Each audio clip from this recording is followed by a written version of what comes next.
Hello, myself Pallavi Dave. मैं हूँ competition wing Sachdeva New PT College. As promised earlier और मैंने आपको पहले भी बताया है कि हमारे यहाँ शिक्षक भर्ती के लिए क्लासेस स्टार्ट हो रही हैं, जो कि हैं शिक्षक और सहायक शिक्षक के लिए, teachers and assistant teachers. So as promised earlier आपने हमारे लास्ट इंट्रोडक्टरी वीडियो में देखा होगा जिसमें कि मैंने आपको इसमें इंग्लिश का सिलेबस बताया था। व्हाट नेक्स्ट इज, हम धीरे से वन बाय वन अलग अलग सिलेबस के अलग अलग टॉपिक्स को समझने का कोशिश करेंगे। Last time I give you a glimpse of little bit of what are verbs, what is vocabulary, what is comprehension, what is noun. To understand that and why do you need to understand that, important ये है कि हम comprehension को समझें।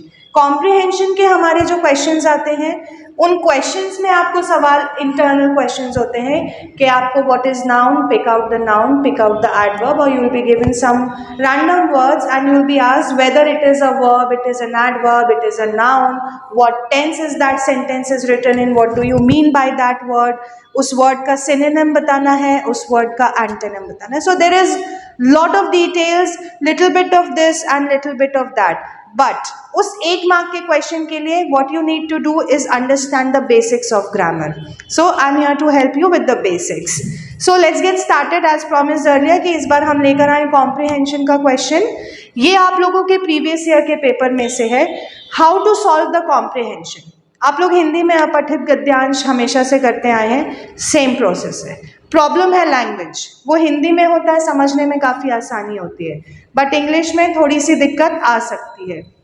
सो यार, जिस तरीके से आप हिंदी में कट शॉर्ट करते हैं, टू द पॉइंट जाते हैं, आपको क्या सवाल पूछा गया है आप उस पॉइंट तक पहुंचने का कोशिश करते हैं, सिमिलरली हमें इंग्लिश में भी करना पड़ता है। बट यहाँ पे प्रॉब्लम आएगी जब आपसे ग्रामर का सवाल पूछा जाएगा। सो उसके लिए आप ऑफलाइन क्लासेस आएंगे तो you will get to know in more detailed version with every little bit जो भी पॉसिबल है। So let's get started here. ये हमारा कॉम्प्रिहेंशन। कॉम्प्रिहेंशन बेसिकली इसमें आपके सवाल अलग अलग प्रकार के हो सकते हैं, तरह तरह के हो सकते हैं। Let's get on with our story. सबसे पहले इंपॉर्टेंट पार्ट जो होता है कॉम्प्रिहेंशन का, वो होता है उस स्टोरी को समझना, उस स्टोरी को पढ़ना, बार बार पढ़ना। इसका मतलब ये नहीं है कि उसमें हमें बहुत ज़्यादा टाइम दे देना है, but ample time, give it sufficient time, क्योंकि that story can generate your 5 to 10 marks. Okay, so let's get on with our story. In the late summer of that year, we lived in a village that looked across the river and the plain to the mountains. In the bed of the river, there were pebbles and boulders, dry and white in the sun. And the water was clear and swiftly moving and blew in the channel. Troops went by the house and down the road, and the dust they raised powdered the leaves of the trees. The trunks of the trees too were dusty, and the leaves fell early that year, and we saw that troops marching along the road, and the dust rising and leaves stirred by the breeze falling, all the soldiers marching, and afterwards the road bare and white except for leaves. So far क्या समझ में आया आपको इस story से? Basically वो बता रहा है कि भाई समर्स थे, समर्स की बात है जो एक छोटे से गांव की है जहाँ पे बहुत सुंदर पहाड़ हैं, नदी बहती है, बहुत बोल्डर्स हैं, पेबल्स हैं। इन सब के मीनिंग्स को समझते चलिए। When you are reading that story, just try to understand, simplify it in your brain. Okay, bed of the river. What is bed of the river? जो आपकी नदी होती है, ठीक है, वहाँ पे पेबल्स हैं, बोल्डर्स हैं। What are pebbles and boulders? पत्थर हैं, बोल्डर्स हैं, boulders are little bigger stones. Dry and white in the sun, जो कि सूख चुके हैं और सूरज की धूप में एकदम वाइट हो चुके हैं। And the water was clear and swiftly moving and blue in the channels. पानी बह रहा है, साफ है, क्लियर है, नीले रंग का पानी है।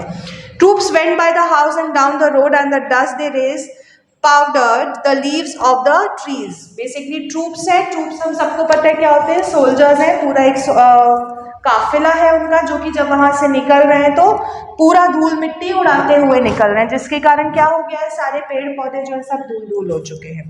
The trunks of the trees too were dusty and the leaves fell early that year, and we saw the troops marching along the road and the dust rising and leaves stirred by the breeze falling on the soldiers marching, and afterwards the road bare and white except for the leaves.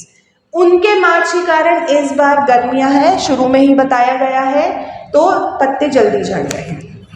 After they left, खाली थी सड़कें, कुछ भी नहीं बचा था सड़कों पे, और it was all bare and white.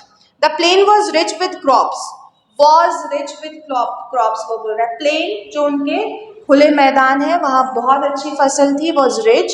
There were many orchards of fruits trees and beyond the plain the mountains were brown and bare. वहाँ काफ़ी खेती होती थी। Orchards are what? Orchards are जहाँ पे आप फलों की खेती करते हैं, बागान बेसिकली, ओके।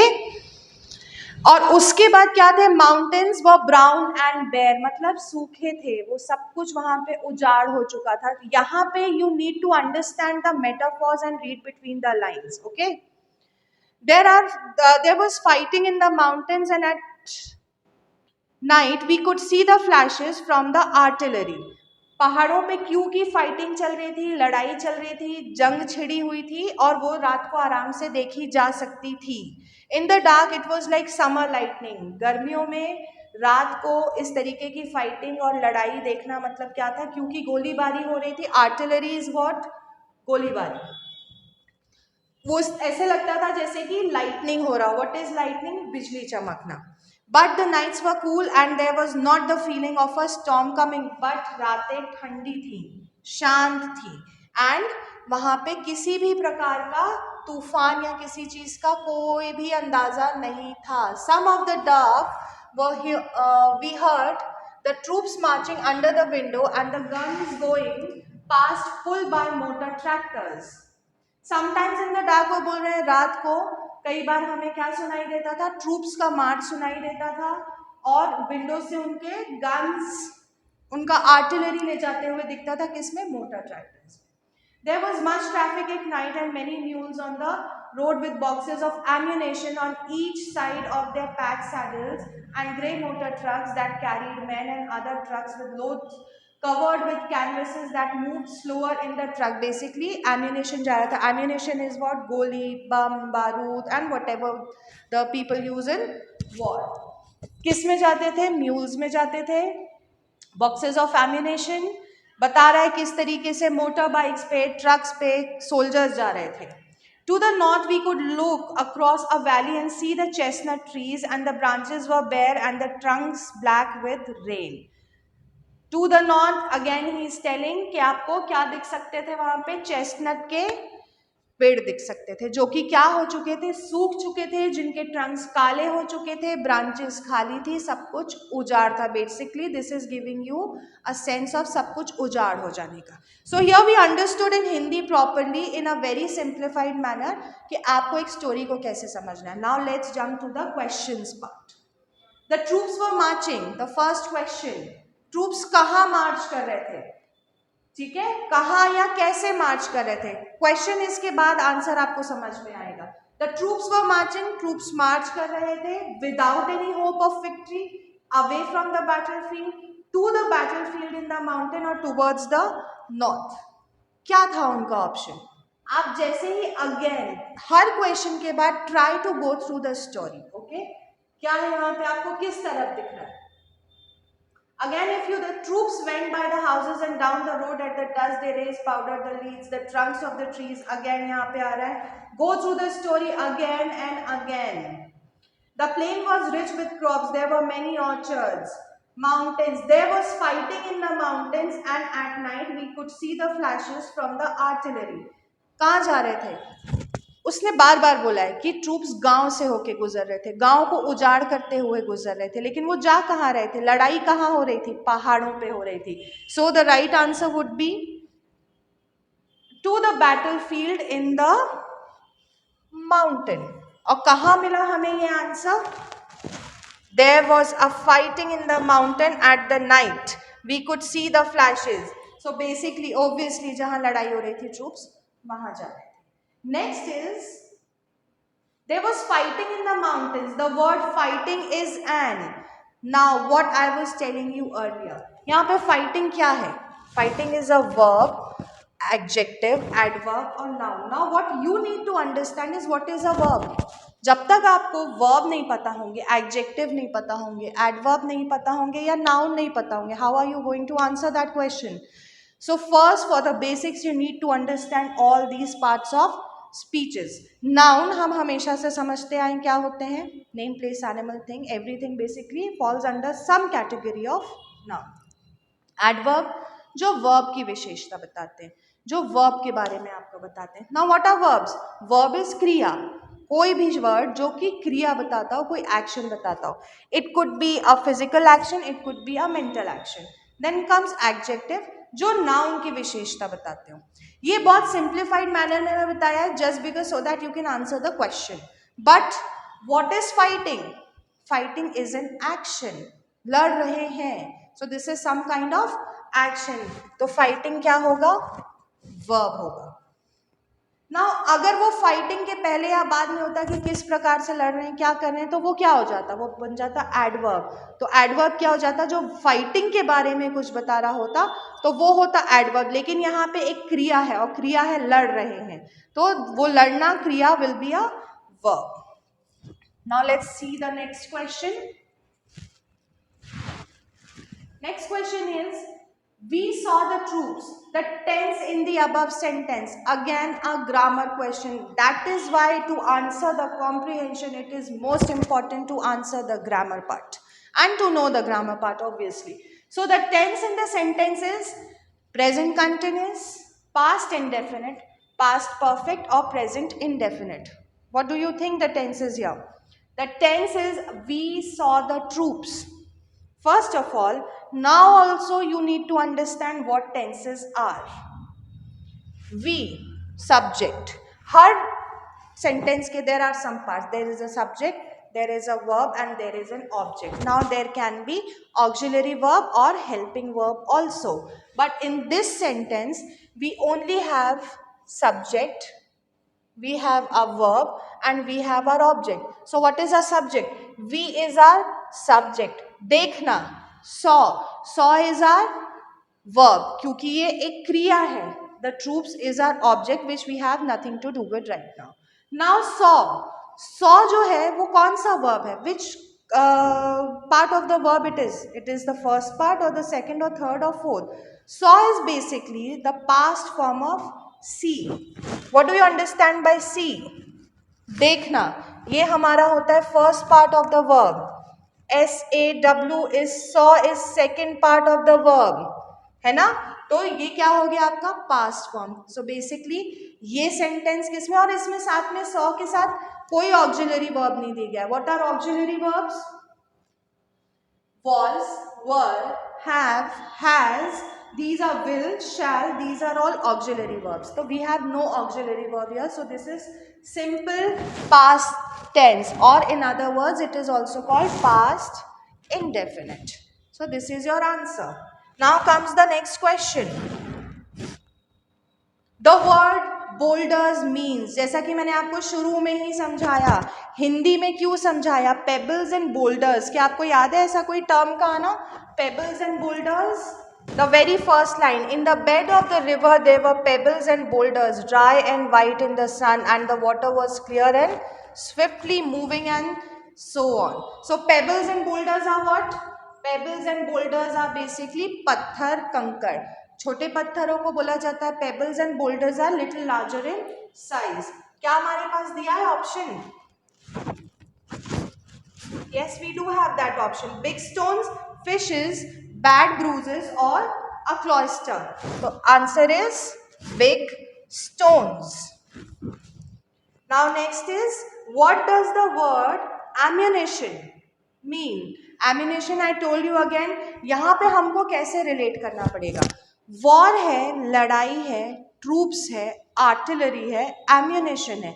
एम्यूनेशन के बारे में again there were few lines कि एम्यूनेशन को लेके जा रहे थे म्यूल्स पर. Information, food articles, winter clothes और bullets. The answer is bullets. Sometimes you have to relate to the topic of the passage. ठीक है, ऐसे आपको रैंडमली तो पूछा नहीं है, आपको हमेशा रिलेट करना पड़ता है कि obviously it has to do something with the context of the passage. The context of the passage is troops, war in the mountains. अब वॉर हो रहा है तो गोलीबारी तो है ही, उसमें लिखा ही हुआ है, ये हमको ज़्यादा दिमाग लगाने का यहाँ पे ज़रूरत नहीं पड़ता है. सो इनमें कौन सा चीज़ रिलेटेबल है? इंफॉर्मेशन नहीं, द एम्यूनेशन, इंफॉर्मेशन को वो म्यूल्स पे लेके नहीं जा रहे थे. फूड आर्टिकल्स ऑब्वियसली नहीं, विंटर क्लोथ्स नहीं because it was summer, and then comes the bullets. Excuse me. Now the next question. As a result of the soldiers' march, the leaves were crushed under the feet, the leaves were falling on the ground, a view of the hill was not possible, the tree got covered with dust. What would be the answer? हमने passage में पढ़ा, बार बार उसमें बताया गया है. क्या हो गया था उस साल? जल्दी पत्तियां गिर गई थी, है ना, पेड़ों से पत्तियां जल्दी गिर रही थी, और उनके जाने के बाद क्या हो रहा था, सब कुछ धूल में सन गया था, सब कुछ पे धूल चढ़ गया था. So the answer is the trees got covered with dust. How did I reach this answer by the way? If you notice, troops went by the house down the road, and the dust they raised powdered the leaves of the trees. It is obviously given here. You don't have to pull out much, but with every question जो आपको समझने की ज़रूरत है वो ये कि you have to go through the passage again and again. आप जितनी बार उस पैसेज को पढ़ोगे उतना easily आपको नेक्स्ट क्वेश्चन पे जाके उसको आंसर करना हो जाएगा. Next is from his house in the village the narrator did not see. क्या नहीं देख पा रहा था वो? तो एक चीज तो मुझे स्टोरी, क्योंकि अब मैं आपके साथ 2 बार 3 बार पढ़ चुकी हूँ, तो मुझे समझ में आ गया कि वो माउंटेन्स तो ऑब्वियसली देख पा रहा था. Plain and mountain in the distance, soldiers clearing the road of the leaves, bare and white road with leaves on it, clear and swiftly moving water in the river. What was it जो नहीं दिख रहा था? From his house in the village, the narrator did not see soldiers clearing the road of the leaves. ये करते तो नहीं देखा कहीं पे भी, ना इसका स्टोरी में कहीं मेंशन हुआ है. हाँ, plain and mountains in the distance दिख रहे थे, bare and white road with leaves on it ये भी दिख रहे थे, because it is obviously written in the passage की कैसे सड़कें खाली हो गई थी, सफ़ेद हो गई थी, और वहाँ पे पूरी पत्तियां धूल से सन गई थी. Clear and swiftly moving water in the river, of course तभी तो वहाँ पे उसने पेबल्स एंड बोल्डर्स देखे. So the answer is soldiers clearing the road of the leaves, they weren't cleaning the road. Do you remember me telling you anywhere that? Now comes the next question. Which one of the following statements is false? Okay, false. कौन सी statement गलत है? आपको पूरा story को एक बार फिर से recap करना पड़ेगा. Again go through the story, read it across the. पहला काम ये करिए कि आप इसके 4 ऑप्शंस पढ़े. हर समय क्वेश्चन पुट अप होता है, उसके चारों ऑप्शंस को पढ़िए. गो थ्रू द पैसेज अगेन. आपको ऑटोमेटिकली आंसर दिख जाएगा कि अरे ये तो पैसेज में पढ़ा था, अरे ये वाला भी पढ़ा था. बट अगेन जो ऑप्शन नहीं होगा ऑब्वियसली वो आपको कहीं पे भी स्ट्राइक नहीं करेगा. Across the plain there were snow covered mountains, the guns were flashing like lightning. Obviously ये तो सही है, ये हमने पढ़ा है पैसेज में. The nights were cool even in summer, ये भी हमने पढ़ा है. The soldiers had not destroyed the crops. Which one is it? Across the plains there were snow covered mountains were there. The soldiers, I know कि these two are correct.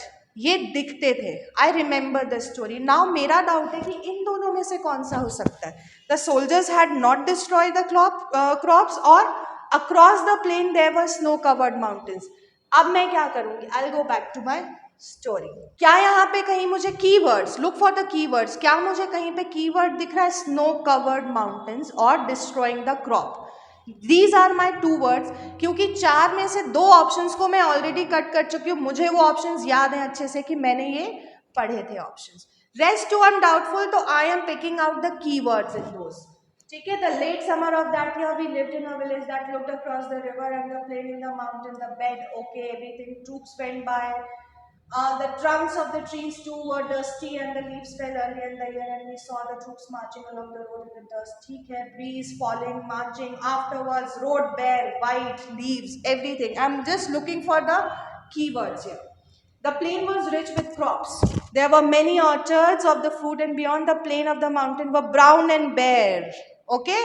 Now मुझे snow covered नहीं दिखा है. हाँ, I could just judge it कि यहाँ पे brown and bear लिखा है, तो ऑब्वियसली ब्राउन एंड बेयर मतलब वहाँ पे मुझे बर्फ नहीं होगी, otherwise it would have been white with snow. In the dark it was like summer lightning, but the nights were cool. तो एक पॉइंट और मेरा कट हो गया. Sometimes in the dark we heard the troops marching in the theek hai. There were traffic, night, mules, ammunition, saddles, other trucks covered with canvas. ठीक है, moved across here. To the north we could look across a valley and see chestnut trees and the branches were bare.